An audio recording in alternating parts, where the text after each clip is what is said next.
आध्यात्मिक क्षेत्र विशुद्ध रूप से श्रद्धावानों का है, श्रद्धावानों का है, जिनके अंदर से श्रद्धा सो चुकी है, जिनके अंदर से भावनाएं मर चुकी हैं, वो क्या कर पाएंगे? बौद्धिक दृष्टि से आगे बढ़ जाए तो क्या, इंजीनियर बन जाए तो क्या, डॉक्टर बन जाए तो क्या, वैज्ञानिक बन जाए तो क्या? कुछ नहीं हो सकता सिवाय इसके कि जितना ये बढ़ेगा उतना ही अहंकार और घमंड बढ़ेगा और उतनी ही विकृतियां पैदा होती चली जाएंगी और कुछ नहीं होगा। जहाँ भावनाशील है, जहाँ निष्ठावान है, जहाँ श्रद्धावान है, वो छोटा सा गिलहरी जैसा ही पुरुषार्थ क्यों न हो, गुरु जी का यदि विराट स्वरूप आप देख पाएँ तो आप शक्तिपीठों से लेकर प्रज्ञा पीठों से लेकर के आप देखिए तो सही, और जन समुदाय से लेकर के आपने देखा कहाँ है, आपने समझा कहाँ है? यदि अंतरंग से आप उनको समझ लेंगे तो आप उनके मार्ग पर चलने की कोशिश करेंगे। कोशिश ही नहीं करेंगे, बल्कि आप जितना महत्व अपने परिवार को देते हो उससे ज़्यादा महत्व आप समाज के लिए, मिशन के लिए और राष्ट्र के लिए आप देंगे। और आपने महत्व नहीं समझा है कि जब बेअकली कहीं अकल में बदल जाए तब कितना भला राष्ट्र का हो और कितना भला व्यक्ति का हो, लेकिन नहीं, वो अच्छे मार्ग पर नहीं चलना चाहता। वो खुद गर्जी पैसा पैसा बेटा, पैसा पैसा बेटा, बस इसके अलावा एक कदम नहीं चलना चाहता, एक कदम आगे नहीं चलना चाहता। ये कहेंगे बेटे आप लोग जरा आप समय देंगे क्या? नहीं माता जी हम नहीं दे सकते, हमारी तो औरत बीमार है, और बताइए देखिए मेरे तो फोड़े हो जाते हैं हर साल, और मेरे तो ये जुकाम हो जाता है। अच्छा इतनी भयंकर बीमारी हो जाती है? हाँ माता जी फिर मैं दे नहीं पाता हूँ, और देखिए मैं देता हूँ तो मेरी जो बीवी है वो लड़ती है। अच्छा तेरी बीवी बड़ी खराब है, लड़ती है, और माँ उससे भी खराब है, वो जब जाता हूँ तभी टोकती है, हाँ बेटा माँ उससे भी खराब है। पर ये बता कि तू अपनी बीवी का और माँ का हरता उतारता रहता, हर कार्य जो पूछ के अपनी बीवी को और माँ को ही करते हो, सारी की सारी जो अवहेलना करते हो तब आप नहीं कहते। और जब कोई काम का वक्त आ गया है, आपके पुरुषार्थ का आ गया है और आपको समाज की ज़रूरत है इस समय, आपको नहीं मालूम है कि किस विषम परिस्थिति में ये 20वीं सदी जा रही है, आपको दिखाई नहीं पड़ रहा है। आप पढ़िए तो सही अखबारों को जरा, आपने अक्षरों को पढ़ा है, कहीं आप हृदय से पढ़ें तो आपका हृदय दहल जाएगा, दहल जाएगा।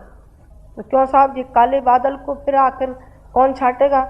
हाँ बेटे शक्ति तो मिलती रहेगी आपको, इसमें कोई दो राय नहीं है, लेकिन आपको पैरों से आपको ही खड़ा होना पड़ेगा। आप चलेंगे, आपकी उंगली पकड़ के हम आपको चलाते रहेंगे। सारा विश्व ये आंखें लगाए बैठा है, क्या कोई ऐसा है क्या तब जो जलते हुए तवे पर पानी डाले और जलती हुई आग को जो शीतलता दे सकता हो? वो आपका मिशन है, वह आपका मिशन है जो शीतलता का काम करता है और जो चंद्रमा का काम करता है। आप उसमें सहयोग दीजिए, आप उसमें मदद करिए। आप मदद नहीं करेंगे तो इतनी हमने संतान पैदा करके रख ली है, उसका क्या होगा? संतान का क्या ठिकाना, लाखों की संख्या में पहुंच गई। अरे तो बेटा ऐसी संतान किस काम की? हम तो कहते हैं इतने में हमारे थोड़े से मुट्ठी भरी निकल आए तो कितने गजब का काम होगा, बहुत गजब का काम होगा बेटे। वो भावनाओं से होता है, वो आस्थाओं से होता है, वो निष्ठा से होता है, और श्रद्धा में ही भगवान निहित है। और भगवान का भक्त कौन होता है? जिसको अटूट विश्वास और श्रद्धा होती है। वो ये होती है कि हम भगवान की नाव में बैठे हम डूब नहीं सकते, हम डूबेंगे नहीं। डूबेंगे क्यों? जिसके हाथ में हमने अपनी बागडोर सौंप दी, हम डूबने का क्या चक्कर है? डूब नहीं सकते। वो औरों को भी पार लगाता है, औरों को पार लगाता है। बेटे गुरु जी का यही है, उन्होंने अपने गुरु के हाथ में, गायत्री माता के हाथ में अपनी डोरी को सौंप रखा है। उनकी नाव में जो कोई बैठता है वो पार लगते ही रहता है, स्वयं भी पार लगते हैं और दूसरों को भी पार लगाते हैं। पर अब विश्वास न हो तो क्या कर सकते हैं? यदि विश्वास है तो आइए आप हमारी नाव में बैठिए।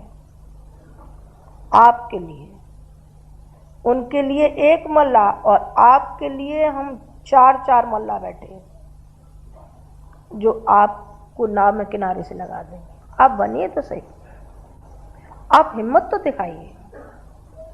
आपके सारथी, आपके जीवन के रथ के सारथी हम बनेंगे। हम बनेंगे, हम आपके रथ को चलाएंगे, आपके रथ के पहिए हम बनेंगे। लेकिन धुरी न हो तो फिर पहिए काई बात के बनेंगे? धुरी तो होनी चाहिए, रथ तो होना चाहिए। तो हम 2 पहिए बनेंगे आपके।